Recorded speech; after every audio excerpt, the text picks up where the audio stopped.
Знаете ли, кой е най-прославеният български град? Това е Велики Преслав. Име, което означава прославям и носи в себе си блясъка на златният век на България. Тук всеки камък пази спомен за славата на цар Симеон Велики. До освобождението турците го наричали Ески Стамбул, което означава Стари Стамбул, друг знак за някогашното му величие.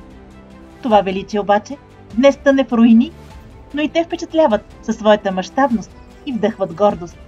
Още от времето на цар Симеон Велики градът е имал канализация, бани с подово отопление и мощни крепостни стени, чието каменни блокове са били свързани с железни скоби. Недалеч от тук се издига и кръглата или златната църква, която излъчва величие и тайнствена красота. В музея на Велики Преслав ще откриете златни съкровища, икони и старинни надписи, свидетелства за блестящото българско минало, когато България била сред най-силните държави в Европа.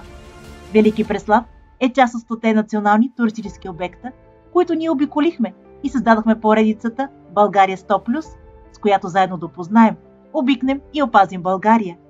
Защото Велики Преслав заслужава да бъде съхранен като символ на златния век и вдъхновение за ново пробуждане на българския дух.